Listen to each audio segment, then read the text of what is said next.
up, YouTube? Mandy Hops here. So, guys, Coolio's dead. I'm not laughing. Like, I just always laugh at inappropriate times. You guys know me. It's weird because it's not one of those people, like, I didn't have a Coolio poster on my wall, growing up, but like, everybody knows who Coolio is. And, I guess in that gangster rap time, he did have a pretty chill vibe. I know he went to rehab for crack, which I also went to rehab for crack. It doesn't work. What wound up happening is my best friend that was a crack dealer died. And then I just got tired of putting myself in dangerous situations or getting ripped off by hood motherfuckers I didn't know because they think you're a crackhead, which technically, if you're smoking crack, you're a crackhead. But you know what I mean. Maybe you don't. I'm here to tell you, like, so eventually it just wore itself out. I did it because I was doing so much cocaine. I couldn't sniff cocaine anymore. I couldn't put it in any more holes, but smoke it. And then I just loved smoking, but it was chasing the drug. It was super expensive, and it really got me into some like bad situation. Not like you were thinking, but like bad situations as far as like the areas of St. Louis I would go to. Google it if you want to. Lilac and Vernon, Goodfellow, Martin Luther King. Like, you shouldn't be out there no matter who you are. And now Coolio is dead. He died on the toilet, like all the legends. Well, actually, Anna Nicole Smith, who is one of my idols, she died in the bed. But Elvis died on the toilet. One of my homies that was just here recently, he OD'd on the toilet and his dad found him. Thank God. I just think that would be the worst way to die. Now, there's been at least 3 solid times in my life I was by myself. I thought I was going to die. I was on way too much speed. And, when you run the laps and you run out of breath, they teach you, like, to put your arms on top of your head. I was doing that in bed. I thought that the most disturbing celebrity death that you'll ever find, and I will try to put a link in the description. I will put a link in the description box, actually, because it's Chris Farley's death, right? He was a big, fat, funny white guy. We're all funny, right? We're the life of the party. And then he was really wild out and sweaty, like in his last days. And, like, he told this hooker that he used to get high with, like, will you stay with me? I think something's going to happen. And she just got sketched out and left. And sure enough, he died. He died there on the floor. They found him in a pile of his own, I think, puke.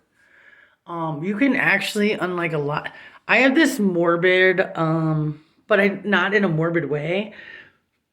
I have this morbid thing. I used to want to be a forensic photographer, which is like the people that take pictures of the Dexter scene. I used to watch Faces of Death. I could eat cereal while watching Dr. Boden's autopsies.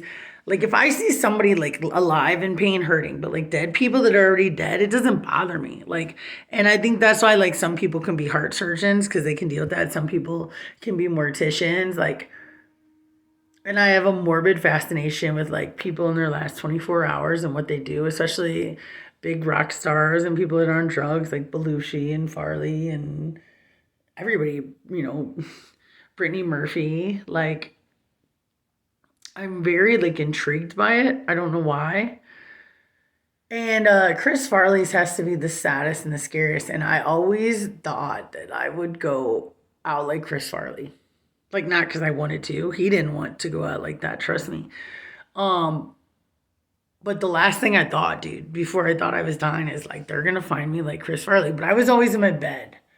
And so my head was against the wall. I had my hands up. I remember one day I was just trying to control my breathing because my heart was like, doosh, doosh, doosh, doosh. Because I always push it. Especially when you're by yourself. You don't really have anything to slow you down or monitor you or like. And I prefer to do drugs by myself if I pay for them, even if I don't.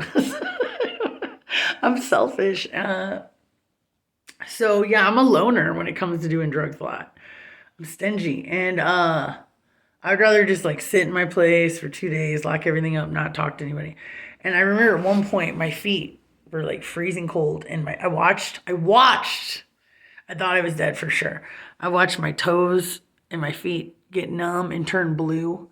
My hands turned blue, my lips turned blue. But I was still breathing. I was still conscious. I was praying because like actually I didn't feel bad about dying. I wasn't ever trying to die, but like I didn't feel bad about it. The only thing I felt was like the motherfucker that had to find me in my bed, all Chris Farley style. It probably wouldn't have been my family, but they would have had to known about it, and I would have felt like a dick because of that. But I definitely don't ever want to go out dying on the toilet. I don't know. I have this weird phobia of that. I don't know if it's because I've been obsessed with Elvis forever or. I mean, now that I really don't party anymore, I guess the only way that would happen is if I try to dip back into it or I accidentally got something with some fentanyl, but. Or I, ate too many Whoppers or who the fuck knows. But Coolio is dead. I don't know, it just kind of makes me think. At 59, he excuses himself to go to the bathroom. It makes me think, like, what was going on through his head on that walk to the bathroom? You know? Did he know he was dying? Why did he excuse himself to that? Was he too afraid to say anything? Like, literally, my buddy that died on the toilet just thought he had to shit, you know? He didn't think he was dying until he woke up pretty much dead, pronounced dead. And it just hits like I'm 40, I'm going to be 41 next month. So many people I know are dead.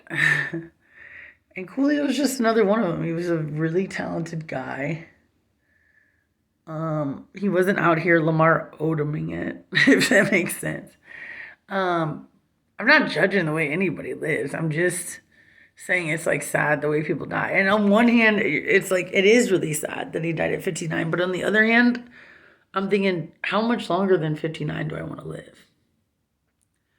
Like, live long enough to where the government has to take care of me, somebody has to wipe my ass. I don't know. It's not that I'm on a death wish. It's just like age is a very crazy thing and it changes yearly. And your time goes so much faster as you get older. And I'm going to do the Sober October, or at least I plan on it. But anytime I hear of anybody like dying on the toilet, especially Coolio, like we all grew up with Coolio, like respects to Coolio, shout out to his family, prayers, and just kind of makes you guys think. You never know, right? Been living most of my life, living in the gangster paradise, right? And then you die on a toilet. It happens to a lot of us. All right, guys, stay up, take care. Pour one out for Coolio. Late.